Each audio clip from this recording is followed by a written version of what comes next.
what's up, guys? My name is Elliot Ritchey. Man, it's been a little bit. I've been super busy. I feel like I say this every episode, but yeah, I'm working on a lot of stuff. So I'm doing this not exactly even on my free time. There's projects I should be working on now, but I did say I would get this up last Friday, so I'm recording this on Wednesday. Gonna try and get one of these up on Wednesday, and then the other one up like Friday or this weekend or something like that. I'm gonna say don't recommend me more montages to watch for the montage review. I'm gonna get into this in a separate video, which I'll be releasing. I don't think I'll have time to record it today, but I'll record it. I'll get it out like next week or something. I'm gonna be changing the montage review up a little bit, and so just don't recommend me videos for now. After that video gets out, you guys will see what I mean. While I was looking for the montages I'm supposed to be reviewing today, I saw in the last couple of videos, I started getting some dislikes on the videos, which is good, honestly, because if I'm not pissing people off, like if I'm pissing nobody off with these critiques, then I'm not doing the critiques right. So, hey, I'm all for it. If you don't like the video, dislike it. You know, that's all good. Maybe leave some feedback if you want to, maybe why you disagree, but otherwise, hey, I mean, I don't really care. I just had to check and make sure, but come join the Creative Core Discord. We got 30 members, and I just realized that I have Streamlabs up right now. Yeah, so I got my new monitor. I'm used to having two monitors, so I would have Streamlabs pulled up on my other screen, and then I would have this up, but yeah, I got a new monitor. I'm just using one monitor now. It's a 32-inch BenQ.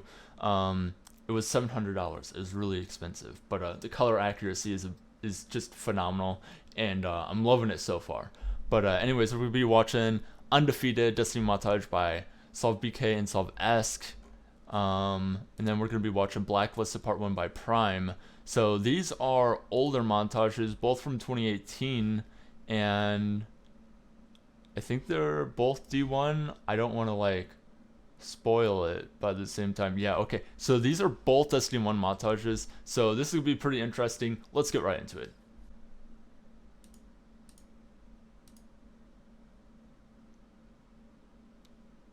These clips are not 1080p. They're probably like 720p, maybe.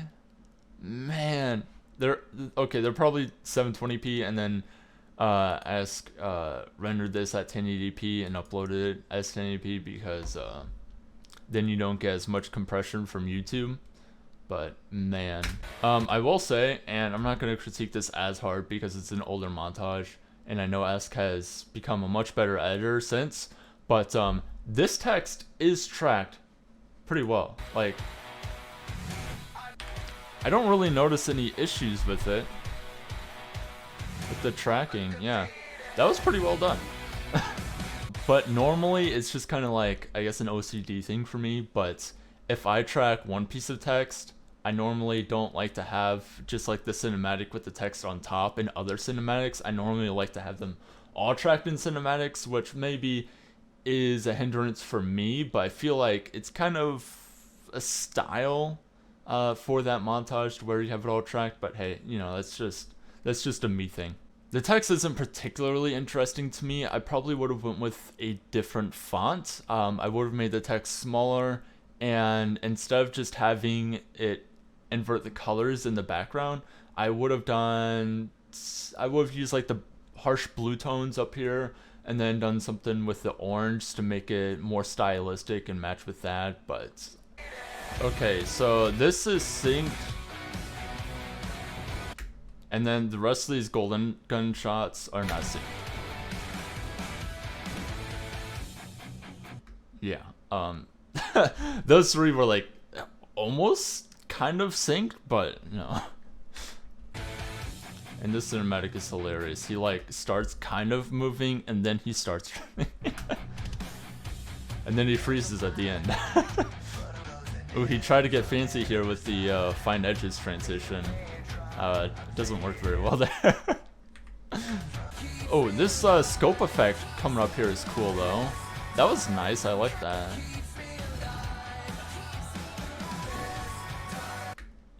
The shot afterwards isn't synced, and I don't think the scope effect was like really, it it didn't seem like the right place in the song to do that, but this is more of like an this is more of an experimentation thing that he's doing, so I'm just judging the ideas and the execution of the ideas here, really.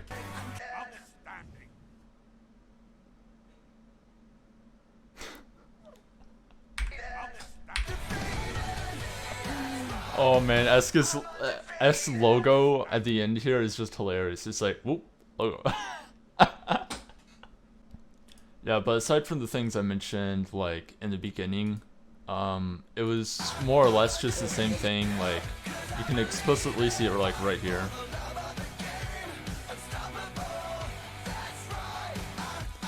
Like, he's trying to sync it so that it, like, jumps, the clip timing jumps like every beat of the rock song, but it's just like a little bit off every time, and like I cringe a little bit inside every time it happens.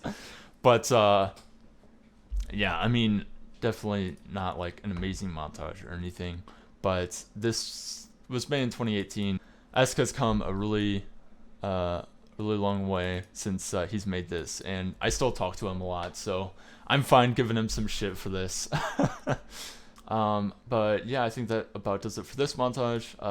Onto Blacklisted Part 1 by Prime. So with the intro on this, you can tell that the text isn't tracked perfectly. So yeah, it's hard to explain like exactly how to know when something is like perfectly tracked, because you can normally just see it with your eye. If it looks like, you know, it could go there, and you know, it, not that it belongs in the scene, but that it is realistically there with the camera movement. Like, I feel like that's something that most people can tell, but I'm not good enough to explain like how exactly it works.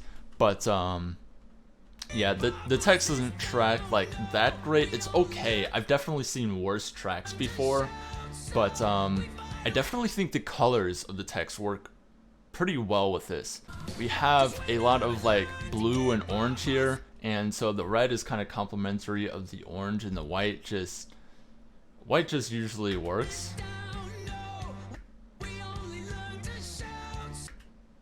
And especially like right here, red and blue work really good together. I mean, that's pretty common knowledge, I'd say. And then you have the white, which matches here. And I am not an expert with color theory. I don't really know anything about color theory, but I'm just pretty good at eyeing it. So the colors on this intro definitely work a lot better than the last intro did. But the tracking is a little bit worse, albeit the tracking is harder in this, and actually this track is good, so. And also I like what he did with like the spade. I think that's cool. If it leads into an Ace of Spades clip, it makes more sense. Otherwise, I'm not sure why it's there.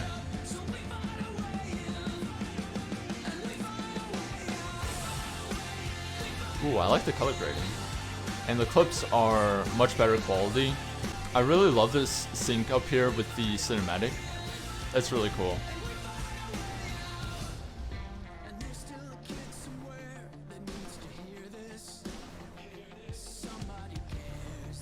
Yeah, and there's one sync point that the shotgun wasn't perfectly synced on, but the rest were good. Transition is nice. Ooh, and I didn't even notice that we have the names up here. So it's like, it doesn't stand out, which is really good. That's something that like, even I struggle with. It's like, how do I do that exactly? Like, because you want people to know it's their clip, but you don't want it to be sticking out like more than the actual clip does. So, you know, it's kind of hidden away here. You'll notice it, and it's like, oh, okay, that's cool. So that's that person's clip, but it's not distracting. Yeah, that was really nice. There wasn't like anything super fancy. There was definitely like some cool, interesting stuff they did, but just overall the flow was really good. The syncing was really good. I like the color grading. Like nice and simple. But I'm definitely gonna have to give it to Blacklisted Part 1 by Prime here. Overall, just better syncing. I like the color grading better. It is hard to look past the quality and not just the editing, but even if I break it down here, Blacklisted definitely has to take it. Just overall, a better montage, and I also really like the flow. Good job by Prime, and yeah, it's definitely gonna take it between these two. So thank you guys very much for watching. I appreciate it. Sorry if this one wasn't as good as some of my other montage reviews. I am pretty exhausted. I've been like, I don't even really play games anymore. Like, I'll play Smash like 1 hour, 2 hours a week or something like that maybe. But it's basically just work, eat, bathroom, sleep. But yeah, thanks again, and if you want to, you can come join the Creative Core Discord. It's for artists, editors, designers, 3D artists, whatever you are. Come join if you are a creative person. Come join the Creative Core Discord. We got 30 members, and it's fairly active. We still get people joining fairly regularly. I can't talk in there like as often as I would like to, but I ask questions like, what are you guys learning? What are some of your new projects? Just, I like talking to you guys. So if you want to make some connections, meet some new people, you can come join the Creative Core Discord. Link is in the description below. And I'll see you guys for the next one. Until then, have a good day.